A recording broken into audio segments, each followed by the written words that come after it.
je voudrais d'abord préciser que si vous avez suivi tout à l'heure le test liminaire, au niveau de la commission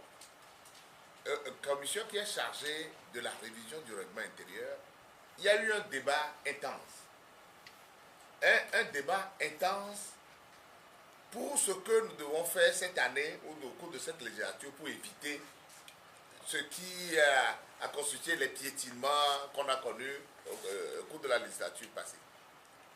Alors, pour que nous démarrions de manière convenable cette nouvelle législature, le problème de l'article 8 a été clairement posé à la commission. Parce que l'écriture de des dispositions de cet article-là entraîne à des déboires que nous avons voulu à tout prix éviter. L'article 8 parle de la configuration, comment faire pour respecter la configuration des forces qui sont en présence à l'Assemblée nationale. C'est vrai que la première écriture du règlement intérieur dans les années 94 dit que l'Assemblée nationale, c'est-à-dire que le bureau de l'Assemblée nationale, les commissions, le bureau et les commissions sont composés de telle manière à respecter, c'est le terme utilisé, à respecter la configuration de l'Assemblée nationale, la configuration politique de l'Assemblée nationale. Le terme a été choisi à souhait.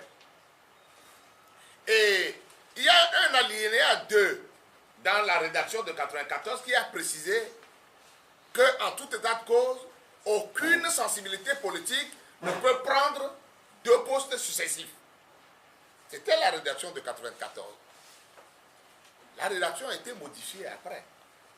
Et c'est la modification est compte tenu des incongruités que nous connaissons au Togo, puisque le Togo se particularise dans ce domaine, qui a fait que ces gens-là ont eu l'audace de modifier le règlement intérieur et d'apporter cette modification à la Constitution pour dire le président de l'Assemblée nationale n'est pas membre du bureau.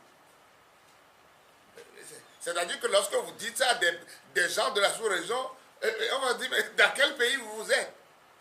Comment vous pouvez avoir un bureau de l'Assemblée nationale et écrire un texte pour dire que le président n'est pas membre du bureau? Alors, ce débat-là, on l'a eu en 1994, puisque j'étais également membre de la commission qui révisait j'ai dit 1994, en 2007. Après les élections de 2007, j'étais membre de la structure qui révisait les textes. On a eu de chaudes discussions pendant presque une journée sur cette disposition-là. Mais vous pouvez nous dire aujourd'hui que le président n'est pas membre du bureau. Mais ils ont imposé la formule. Et cette année, lorsque nous sommes venus, la première chose, justement dans le respect de cette disposition-là, nous avons dit, mais qu'est-ce que nous faisons par rapport à la composition ultérieure du bureau? Mais ce n'est même pas nous. C'est quelqu'un de unique qui a posé le problème. C'est le député Kapou qui a soulevé la question en disant, oui, mais la manière dont le texte, et puis Kapou est un juriste, la manière dont ce texte est écrit, mais ça prête à confusion. On ne peut pas démontrer aujourd'hui que le président n'est pas membre du bureau. J'ai regardé mes collègues de CSD, on a souri puisque on savait de quoi il était question. Puisque c'est eux qui ont voulu la modification, nous nous sommes associés spontanément pour la modification, pour dire enfin que le président est membre du bureau. C'est la correction qu'on a apportée. Cette correction a été entérinée par la plénière. Mais comme ils ont compris que dans leur manœuvre, c'est de faire en sorte qu'on élise d'abord le président de l'Assemblée. Et ils disent, oui, ça s'est passé. Ça ne compte pas. Et c'est maintenant qu'on va composer le bureau, et c'est à partir de ce moment qu'ils vont présenter leur candidat. Comme si ce qu'ils ont pris pour le président ne comptait pas dans le décompte final. Ils ont demandé à la Cour constitutionnelle de modifier, de déclarer ce que nous avons fait là, anticonstitutionnel. Alors, quand il s'agit des intérêts, leurs intérêts, ils trouvent rapidement les moyens pour déclarer les dispositions contraires à la Constitution. C'est ce qui a été fait. Donc, nous sommes revenus à la case départ. Mais malgré cela, nous avons dit, mais nous devons tout faire pour que ces gens-là ne nous piétinent pas impunément. Lorsque vous constituez un courant à l'Assemblée nationale, lorsque les textes disent qu'il faut faire en sorte que tous les courants soient représentés, mais il faut quand même que ce principe élémentaire soit respecté.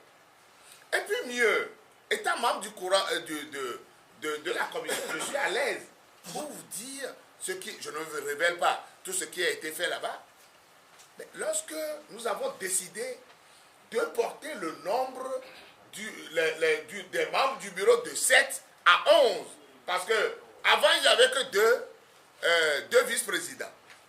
Lorsque nous avons décidé de porter le nombre de vice-présidents à 4, le président Classou, qui dirigeait la commission, a dit oui, je sais qu'il peut arriver qu'à la fin, certaines formations politiques n'aient pas de groupe parlementaire.